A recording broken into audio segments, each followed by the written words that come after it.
After leaving on a cart on Sunday, Seahawks fans can breathe a sigh of relief. DK Metcalf avoids serious injury. Rob Rang and I are going to be breaking it down on our latest installment of Locked On Seahawks. You are Locked On Seahawks, your daily Seattle Seahawks podcast. Part of the Locked On Podcast Network, your team every day.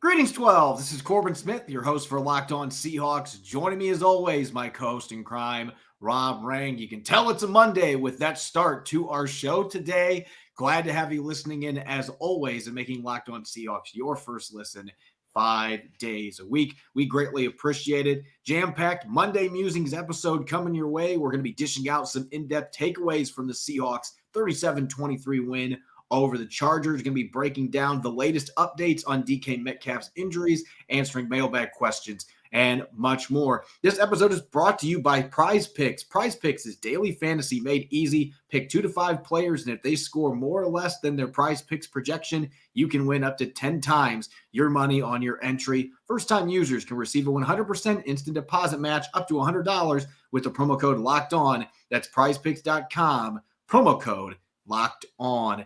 Now for your lead story here on our Monday edition of Locked On Seahawks. When DK Metcalf left the field on a cart yesterday at SoFi Stadium late in the first quarter, he was smiling and he was nodding on the camera.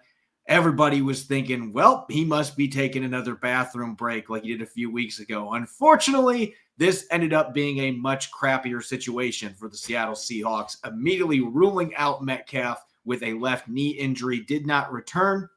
The good news today, Rob, after already knowing that his x-rays were negative, he's avoided severe injury, does not need surgery, according to Pete Carroll. He does have a patellar tendon injury. That's always concerning when you hear those two words, but luckily doesn't have a tear or a rupture or anything like that. And it sounds like he has a chance to play fairly soon. We just don't know when yet.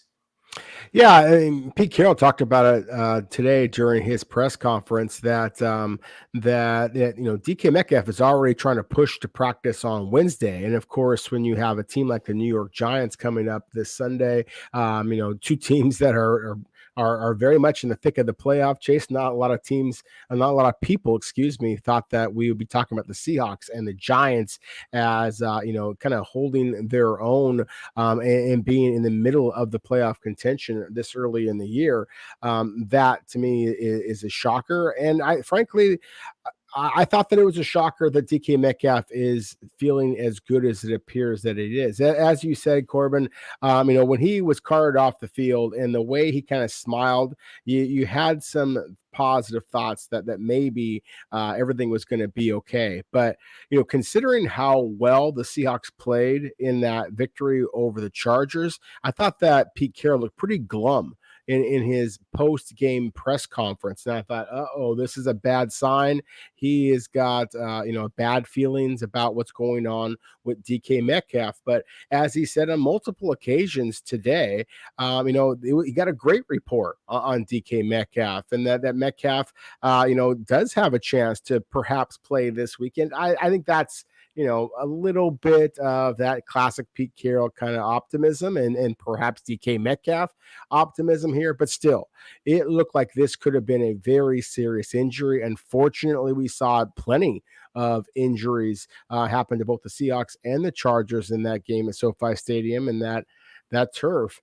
So to me, this is exciting news. The fact, obviously, not only are we talking about a victory Monday here, but we're talking about DK Metcalf, a player who did struggle with injuries during his collegiate career, clearly escaped a very serious injury. And that, to me, that is one of the most exciting aspects over the last 24 hours.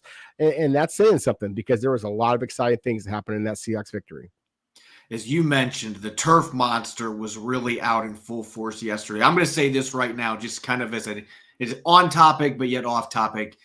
Best wishes to J.C. Jackson, who suffered a ruptured patella tendon. So DK Metcalf avoided that serious injury to his patellar tendon. J.C. Jackson did not. I got flashback to Jimmy Graham's injury, the way that he reacted there and just fell over on that touchdown to Marquise Goodwin. And so hopefully JC Jackson, one of the best corners in football. I know we had a rough first season with the Chargers, but this guy's consistently been a great football player. Hopefully he can make it back 100% and return to his previous form, because that can be a very tricky injury to get back from. But the turf yesterday, I don't know what it is about SoFi Stadium. They had the issue with Odell Beckham tearing his ACL in the Super Bowl for the Rams. Ironically, the hometown team playing in LA, they have had all kinds of issues there on that turf, even compared to other turf fields. And when Metcalf was going up, rising up for that pass from Geno Smith, and he came down, in the press box, it didn't look like anything abnormal. It just looked like a normal DK Metcalf go ball, fade route down the sideline. Let's take advantage of his size. Let's try to out-muscle the defense and get a touchdown here, make it 21-0. Nothing looked out of the ordinary. But when I went back and I watched the replay, it wasn't anything significant, but you could see that he landed somewhat awkwardly on his left leg, and his knee looked like it buckled just a little bit. And so that immediately made me think, oh man, I've seen guys have torn ACLs and walk off the field fine without a limp.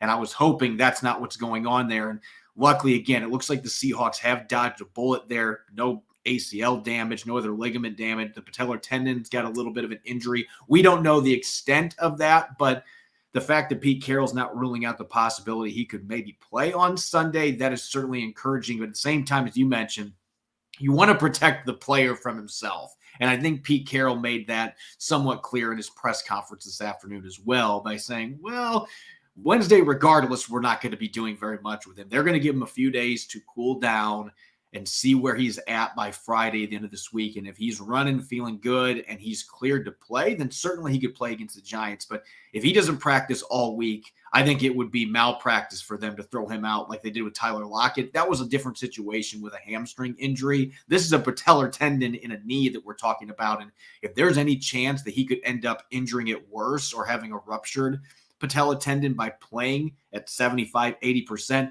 it is absolutely not worth it, even in a game of this magnitude against the 6-1 Giants. Yeah, I 100% agree with you. Just the fact that there's a hamstring injury with Tyler Lockett. This is a veteran that, give him credit. I mean, when Tyler Lockett first came into the NFL, Corbin, I really thought that he was an injury waiting to happen just because he is as slight as he is. But, he does a great job of taking care of himself, and the fact that Seattle basically held him out all week long, and there was yet always that optimism that he might be able to get back onto the field. I think, again, that's just kind of a testament in knowing what Tyler Lockett, how he protects his body and how he understands the offense. You don't have to have him on the field throughout the week of practice to know that he already has that rapport with Geno Smith. That is one of the most exciting things about this victory, in my opinion, is the way that Seattle responded, not just with Tyler Lockett, but also clearly with Marquise Goodwin and also with D. Eskridge. I mean, they had spectacular performance for the Seahawks. They really stepped up when DK Metcalf, unfortunately, got carted off the field. But at the same time, that patella tendon injury is a big one. Of course, we know not only JC Jackson, and I would echo your sentiments earlier there, wishing him the very, very best and a speedy and very full recovery from this very serious injury. We know there's been a lot of Seahawks players who have had similar types of injuries in recent years, and knock on wood that they're going to be able to come back or have already come back to great success. But again, this isn't about trying to beat the New York Giants. I think the Seahawks can play with the Giants and perhaps beat the Giants regardless of whether they got DK Metcalf on the field, if they continue to get the receiver play that they did against the Chargers. I think this is how also we have to completely change our focus on the way this season is going. I am among those who will acknowledge the fact that I very much underrated the Seahawks' chances of being this competitive at this point in the season. And so now you're thinking postseason. You're thinking of trying to play for the long haul here. It just does not make enough sense. There's just too much risk for the possible reward when you have a superstar player like DK Metcalf at the stage of his career where he is at, to try to get him to go in this game, unless both he and Pete Carroll and I guess obviously Seattle's training staff feels 100% certain that his playing against the Giants this weekend, and a week after that injury, as slight as it may be, unless they feel 100% certain that he is ready to go, then why risk it? Just doesn't make a lot of sense, especially again when Seattle's offense seems to have not missed a beat, and especially with that running game, the way they've been moving the ball. This feels like a game that the Seahawks have a chance to win. Yeah, this is a game that certainly from a record standpoint, the Giants have been fantastic. They're 6-1. They've won a bunch of one-score games. Well-coached football team, a much different Giant squad than we've seen in the last decade, really. It's been a long time since the Giants have had a good team. But as good as they are, again, you are in first place in the NFC West. You don't want to have DK Metcalf suffer a much more serious injury because you rushed him back for this game in week 8. There's still so much season ahead of you, and I'm with you. I think they can beat them, the Giants, without Metcalf. It's a good team, but I think that they are still beatable, even without number 14 out there. So I think they'll err side of caution this week. I would be surprised. We'll see what happens, though. We've seen crazier things happen. Maybe Metcalf will be on the field Sunday when they play the Giants. Up next, we're going to get to our Monday mailbag, answering as many questions from you, the loyal 12s out there, as we can. We'll get to that here in a moment on our Monday episode of Locked On Seahawks. This episode is brought to you by Prediction Strike, the world's first sports stock market. You can now invest in professional athletes just like stocks. It's a lower risk alternative to sports betting, and athlete prices move based on performance as well as supply and demand. If you invested in Jalen Hurts from the undefeated Eagles a year ago, you'd be up 48.2%. Kyle Pitts is down 44.1% after struggling to start the year. There are tons of other options for you to look at. And unlike sports betting companies, all athletes benefit too and are entitled to a percentage of their market cap. There's 2.5% trade fees. That's the lowest in real money sports. You can invest in 4 sports, not just the NFL, but UFC, NBA, as well as Major League Baseball. Everyone knows you should be investing, but why not invest in what you actually know? As a football fanatic, download the Prediction Strike app and use the code LOCKED for a free share when you sign up and make a first deposit of $20 or more. That's promo code LOCKED for a special one-time giveaway. Prediction Strike will choose one person who signs up with the code LOCKED and makes a deposit to win 100 free random shares. That could be worth up to $3,000 if you get lucky and receive Josh Allen shares. Invest in what you know on Prediction Strike, the stock market for sports.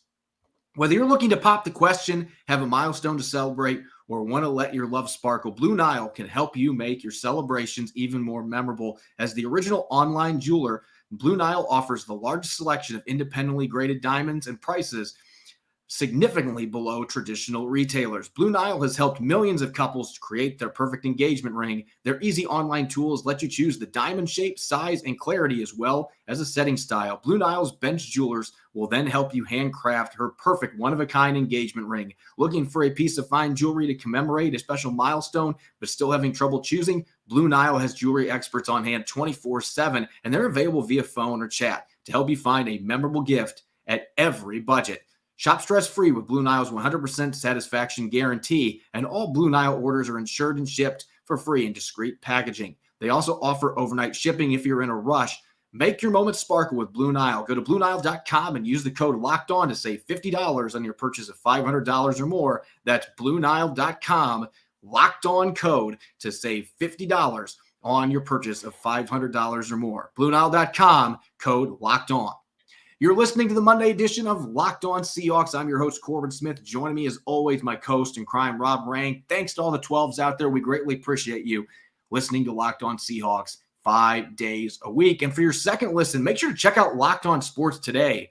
For the games that matter the most to the biggest stories in sports, go beyond the scoreboard and behind the scenes with local experts and insights only Locked On can provide. Locked On Sports Today is available on this app, YouTube, and wherever you get your podcast. All right, Rob, let's get to our mailbag. We've got tons of questions from the 12s out there after yesterday's big victory over the Chargers. We even got some Halloween-themed questions. We're only a week away, so let's get to it. First question here for our resident draft guru from Michael Gustafson tweets, how is the guard class in the 2023 draft? Could a plug-and-play right guard be available in the late second or the third round based on the depth of this class? Well, I think they certainly could. I mean, and I think that is one of the big stories. I think that we still have to kind of every week basically acknowledge just how good Seattle's current draft class looks.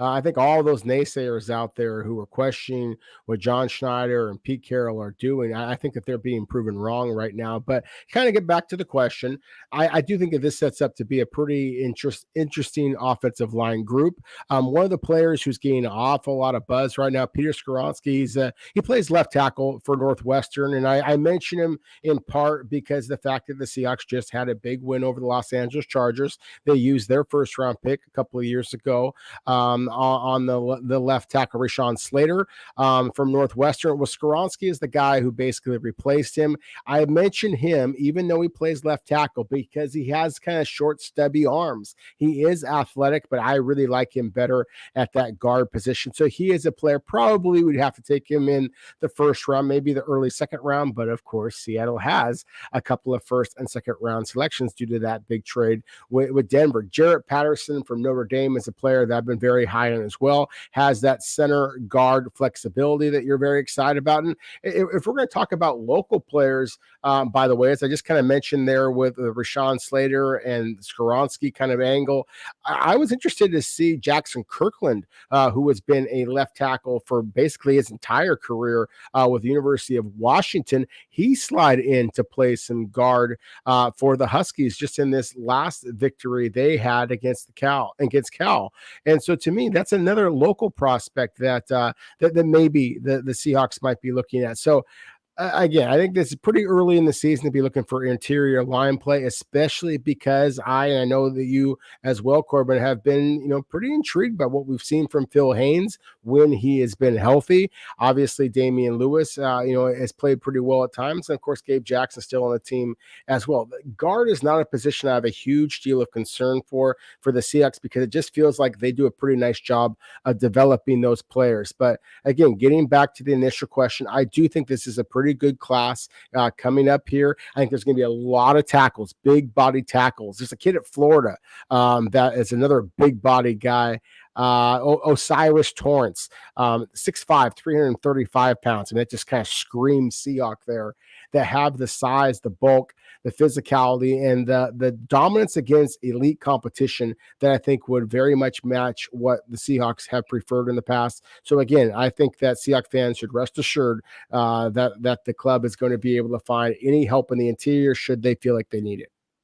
Our next question here coming from Tori tweets, with Metcalf maybe out a while, is it possible Seattle could have a realistic chance to lure Odell Beckham Jr. to the Pacific Northwest? What would it take to make that happen? So I'm not going to say that it's impossible. If you would have asked me this 2 weeks ago, I'd been like, there's no way OBJ is going to ever sign with the Seahawks. They're in rebuild mode, not going to be a playoff team probably. And yet here they are. They're in first place, 4-3. Now, if they win a couple more games here and they stay in first place, Geno Smith and Beckham, I believe, were on the same roster a few years back with the Giants. So there is a little bit of past history there, even though Geno Smith was not the starter.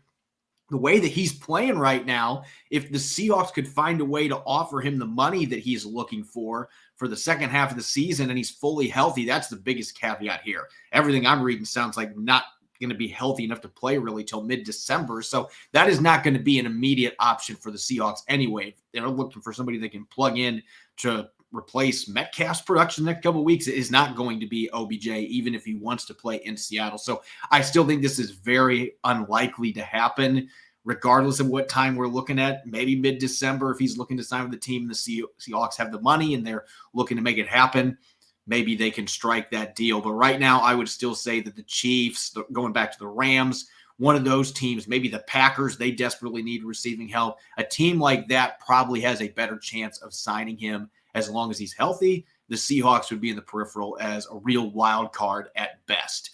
Next question here coming from Lots of Whiskey tweets. Is Pete Carroll going to step back after this season to keep Shane Waldron? There's no way he's not a head coach next year, right? Well, maybe he's had a lot of whiskey or maybe he's on to something. Well, that's I think they're both possible. At the same time, with all due respect to Shane Waldron, Pete Carroll, I think is really truly flexing right now as far as how darn good of a coach that he is. I think that that Seahawks fans should be hoping that Pete Carroll wants to come back next year and the year after that and the year after that, because the man is truly a marvel. That, again, Corbin, we talked about this previously. I will happily raise my hand and say I was among the many who were saying that the Seahawks were not going to be this successful. I cannot believe the way that they have played so far this season. I mean, just at every single position, they are basically exceeding expectations. And so, again, I think that you have to give the credit to the guy in charge, and that is clearly Pete Carroll. So Shane Waldron's doing a terrific job, and I certainly want to give him that credit. But at the same time, I also think that it was not that long ago where we were questioning whether Shane Waldron would be able to keep his offensive coordinator position. And so to argue that he should take the mantle away from Pete Carroll, I think it's very much putting the cart ahead of the horse. If Pete Carroll decides that this is the end of his time as a head coach, and then the Seahawks have a decision to make at that point. But I think that we should be basically trying to welcome Pete Carroll back for as long as he wants to stay, rather than trying to keep a seat warm for somebody else to take that spot.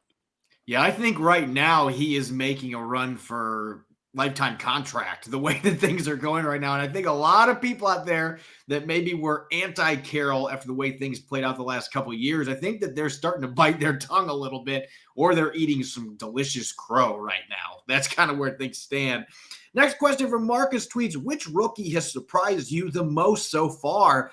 It's interesting that you asked this question, Marcus, because I kind of, in a little bit of different wording, asked Pete Carroll that today, because he's talked about this class exceeding his own expectations.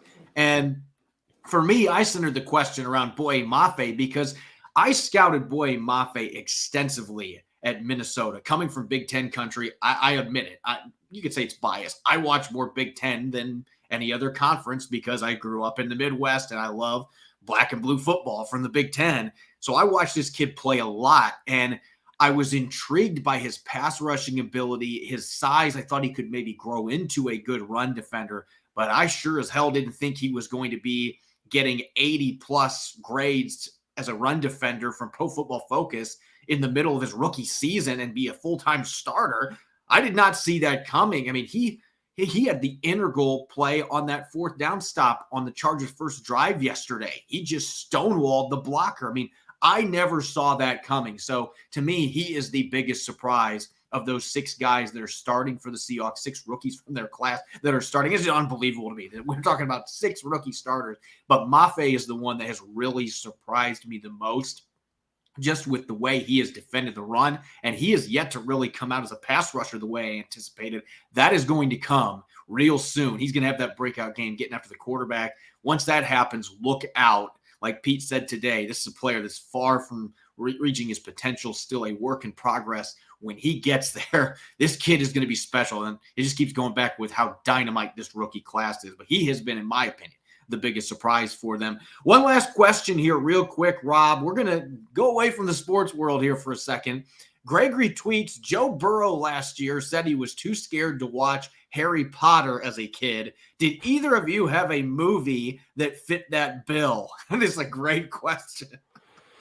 Wow. There's a lot of them. I'm not much of a horror movie guy, and so all the Nightmare on Elm Street kind of stuff. I mean, heck, Seven back in the day. I did not want to watch any part of that, although I thought it was when I actually got old enough to, kind of watch it, have a little bit of maturity with it. I just thought the acting in that movie was fantastic. And that's not necessarily a classic horror, kind of movie, but it definitely was a thriller that kept me up at night. But those kind of movies to me are, I remember watching, I think, some of the Star Wars movies back in the day, Return of the Jedi and stuff like that scared me. I am not into that kind of stuff. That was not my thing. What scares me is, trying to defend dynamic wide receivers down the stretch kind of a stuff. I'm not a horror movie kind of a guy. See, and I'm on the opposite end of the spectrum. I don't have all my stuff right now up in the walls in my room. We're getting ready to move soon, so I don't have a lot of stuff up. But normally I have a bunch of horror memorabilia. So I was the 4-year-old that mom was trying to drag me over to the Disney section, and I was picking up Critters and Gremlins and saying, I want to watch these movies. And so maybe that tells you where my mental space is at. But there was a movie as a kid that freaked me out, and this is going to make you laugh, Rob, because it's a comedy. Home Alone 2. When I was a little kid, the scene where Marv electrocutes himself in the basement, which now I think is flat out hilarious. It's one of my favorite parts in the whole movie. But as a little kid, that scene traumatized me when you could see his skeleton. And that all the scary movies I watched that I thought were awesome, that was the thing that scared the living daylights out of me. So it's just weird how that works sometimes. But now, like I said, that scene is really funny in my opinion. But as a little kid, it freaked me out to no end. All right, we're going to get back to talking football here. Coming up next in our third segment on our Monday episode of Locked On Seahawks, our Monday musings, our in-depth takeaways, offense, defense, special teams coming out of yesterday's big win in Los Angeles. We'll get to those here in a moment.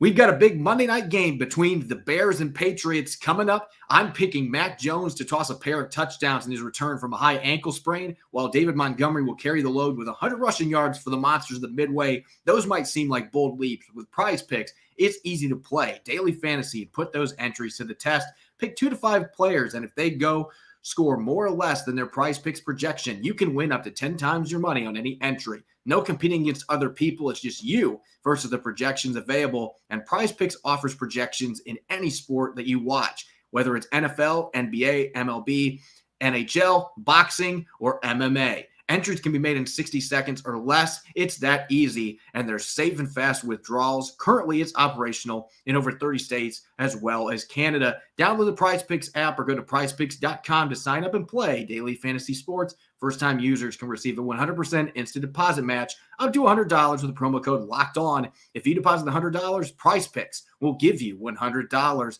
Don't forget to use the promo code Locked On at sign up for an instant deposit match up to $100.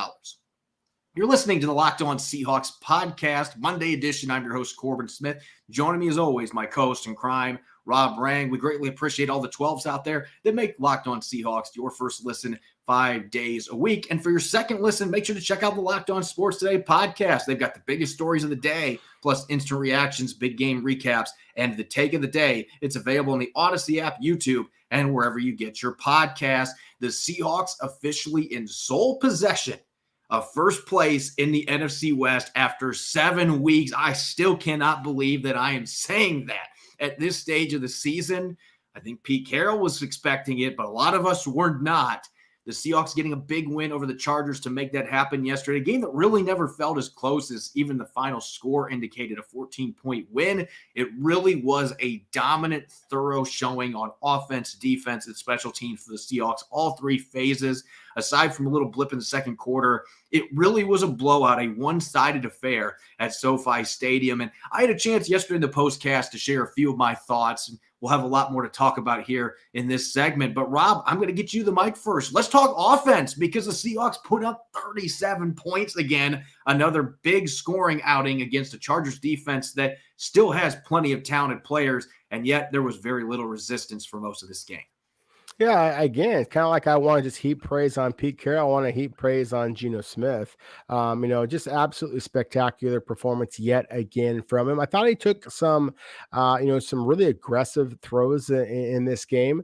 One of the things I like the most, Corbin, is when it did feel like at times Seahawks were playing against not only the 11 players on the Chargers defense, but also that 12 person or people in the referees. There were, I thought, some phantom calls that kind of reeked of the NFL wanting to keep the game close, wanting to keep that LA crowd in it. And I just liked the way that Geno Smith kind of responded. You saw Pete Carroll at one point, when Geno was arguing with the line judge, the referees there, and Pete Carroll had to try and calm him down. They did a little, hand motion here to try and calm him down a little bit. And just the resiliency, the grit that Geno Smith showed. And that exact next play on a 3rd and 11, he fires this 12-yard pass that had as much zip as any ball I've seen Geno Smith throw all year long. Tyler Lockett gets for that first down. To me, what was exciting about it is that angry Geno Smith is still a very effective Geno Smith. We were talking about movies a couple of moments ago, and it reminded me kind of a classic scene of a movie that I loved, White Men Can't Jump, where Wesley Snipes has the conversation with Woody Harrelson, at least the characters in the movie, and says, okay, I know, your kryptonite, so to speak. If I get you angry, if I start talking about your girlfriend, Rosie Perez, in the movie, then that can get you sidetracked. I love the fact that Geno Smith was angry at that moment and yet still kept composed and played even better. That to me is an exciting element of where the Seahawks team and Seahawks season could be going. I could sit here and rave about the way that Geno Smith is playing for the next 25 minutes and find a bunch of stats suggesting he should be the MVP frontrunner. I did that last night in an article, and I truly believe he deserves to be in that discussion. But for this particular game, I want to shift attention to the guys blocking in front of him. Now, they gave up a couple of sacks on 3rd down in the red zone in this game. Those are the only blemishes, though, really. This offensive line, all game long, was winning in the trenches. They were knocking the Chargers off the football. And I talked about it before this game. This is not a defense that held up well against the run. That stayed the same in this game. Ken Walker III running all over him. And a lot of that, sure, Walker created a lot of yardage in his own right, but that front line was feasting, even with third stringers like Jay Curhan playing a good chunk of the game. They were getting after it. The tight ends were getting after it. And really, the thing that stands out to me most for the offensive line, I'm just going to say this question real quick. Khalil Mack, who? This was the quietest outing I think I've ever seen from Khalil Mack. In fact, I was sitting here earlier today doing some prep for the show, and I was thinking, I only remember one time even seeing number 52 out there, and it was when he was chasing after Ken Walker III on his 74-yard touchdown in the fourth quarter. I couldn't think of any other time that he did anything that I remember that he was even on the field, and that is a credit to Charles Cross and Abe Lucas. In particular, Cross got the most reps against him in this game, and he put the former Defensive Player of the Year on lockdown. He had one pressure this entire game, no quarterback hits. Probably the quietest game I've ever seen Khalil Mack play. And I've watched a lot of Khalil Mack games. Raiders, Bears, college at Buffalo, you name it. I've seen this guy play a lot. I've never seen him shut down like that. So this was the most impressive performance we've seen from Charles Cross in his young career, going against one of the elite pass rushers in the NFL, guy that was having a phenomenal season. He silenced him in this game. He really did. And you kind of, took some of the words out of my mouth there, just because of the fact that whether it be on the offensive line or Seattle's defensive line, I thought Seattle was just clearly the more physical team. And that, to me, again, is a testament to Pete Carroll. I mean, I don't know that we expected to see Seattle be this physical. There was just so many questions with the young team. I just love the fact that that the team had to be excited, going back, Uchenna Nwosu's former team, and he has become a leader for this club. It just looked like they wanted this one for him. You're absolutely right. I just love the way the offensive line was firing off the ball all game long. But rather than just focusing on the line of scrimmage, and again, as you said with Geno Smith, you could talk about him for 25 minutes. I could certainly talk about the offensive line for 25 minutes, including Jay Curhan, who had some really impressive block, couple of knockdowns, and coming in for Phil Haynes, that right guard position. But to me, one of the most exciting things is when DK Metcalf went down, then Marquise Goodwin came in and went up.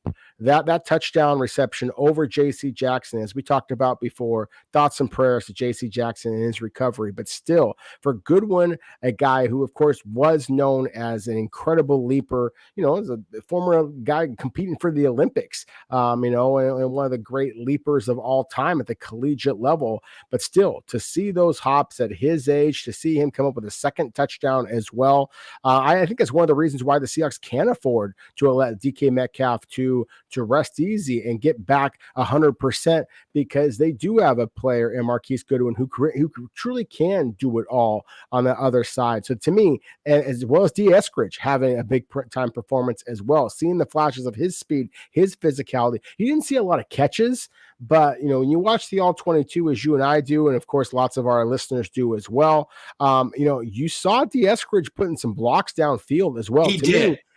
Yeah. It was a spectacular performance. It really was. It was a terrific all-around performance by the Seahawks against a team in the Chargers that a lot of people bandied about as being a Super Bowl, favorite. And for Seattle to thump them in their own house, I thought was really an impressive performance.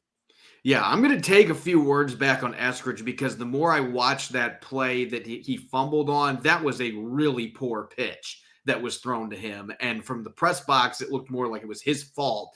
You got to catch the ball, but at the same time, that was a really difficult catch for him to make there. And the blocking was outstanding on the outside. He was getting after it all game long. So kudos to him. You'd love to see more in the receiving game, but he's going to have those opportunities if Metcalf misses any time. We were just talking about somebody stepping up for an injured player. We got to talk about Ryan Neal. And I talked about him a bunch on yesterday's show because to me, he was the defensive player of the game. I think he should be getting some looks as defensive player of the week in the NFL this week. I thought he was playing with his hair on fire, just flying all over the field. And he came up on that fourth down, teamed up with Boye Mafe to stuff Austin Eckler, first drive of the game, turnover on downs.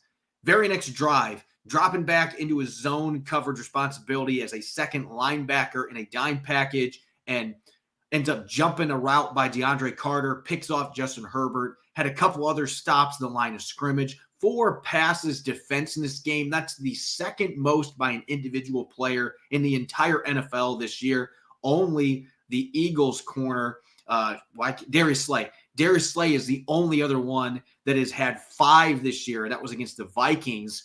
So just an incredible performance. I didn't mark him down for any missed tackles either. When he was getting the guys, he was getting them down. He was getting his hands on the football. He denied Carter a touchdown on one of the Chargers drives. They did score a few plays later, but still, you can't discount the plays that this kid was coming up with. And he did it under the weather. Pete Carroll saying he had IVs yesterday morning. Michael Jordan would be so proud to see the flu game that he put together for the Seahawks going out there and playing the best game of his career. If they can have Ryan Neal bottle that up, he's going to not only help this defense continue this resurgence and be a legit top 10 defense potentially, but he's going to make himself a lot of money as a restricted free agent next year. No question about it. I mean, it's appropriate that we're having this conversation, and during the week of Halloween, because I think that, Ryan Neal looked like if, he was wearing somebody else's uniform, that he would get that defensive player of the week, accolades. What if he was wearing number 33 as Jamal Adams, and again, all due respect to Jamal Adams, I wish him a full recovery from his injury.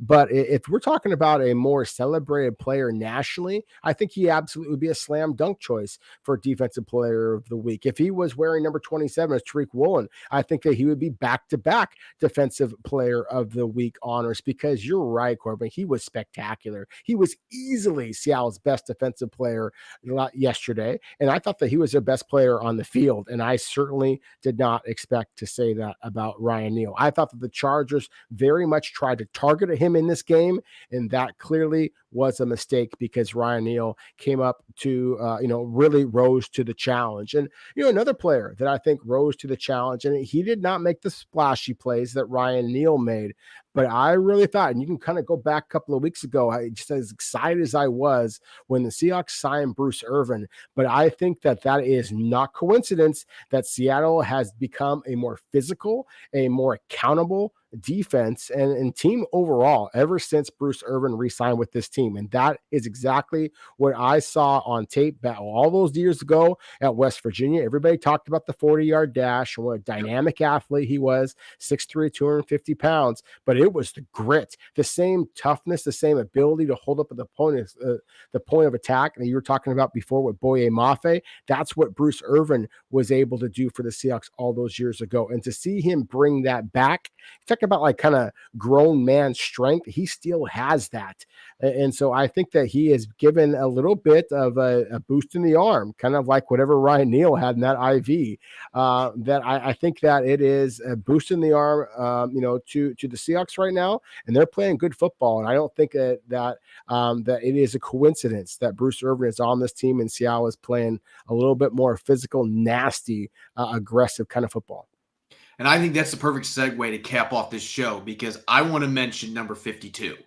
Because Darrell Taylor, I asked him straight up after the game, what has it meant to get Bruce Irvin back in this locker room and on the field? And he cited his run defense. Irvin had a couple really nice plays setting the edge yesterday. And those are plays early in his career that he would not have made, but he grew into a stout edge defender.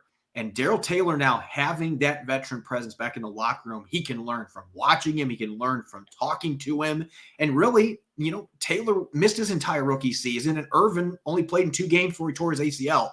So he really hasn't had that chance to really use him as a mentor. And I think this is just a great opportunity. It's very similar to Adrian Peterson with Rashad Penny last year. Bruce Irvin can have that kind of impact. And now we've seen back-to-back weeks that Darrell Taylor in that situational pass rushing role has had a strip sack. And this one, he ended up catching the fumble and returned it back into the red zone. That was one of the coolest plays that I've seen. And so we're seeing him elevate his game. I thought he had a couple plays. He set the edge yesterday. So he might already be learning from watching the example of Bruce Irvin. And I think 51 is going to be on this 53-man roster within 2 weeks. Once his practice squad elevations are used up, they're going to get him on the roster. He is one of their top 53 players, and just his impact as a mentor for these young guys, and clearly can still play as well. He had 2 pressures by my count rushing the passer yesterday. So he can still do a little bit of that and defending the run. That could be a really surprise impact addition for the Seahawks middle of this season, a team that is certainly surpassing all expectations, except maybe in their own locker room. As always, you can follow me on Twitter at Corbin Smith NFL. You can follow Rob at Rob Rang. Check out Locked On Seahawks and Apple Podcasts, Google Podcasts, Spotify, and of course, streaming 5 days a week on YouTube. Coming up tomorrow, it's Tell the Truth Tuesday. We'll dish out our final takes coming out of Sunday's win over the Chargers. We'll take a first look at an upcoming 6-1 New York Giants team in Week 8 and much more. You won't want to miss it. Enjoy the rest of your Monday. Thanks for listening. Go Hawks.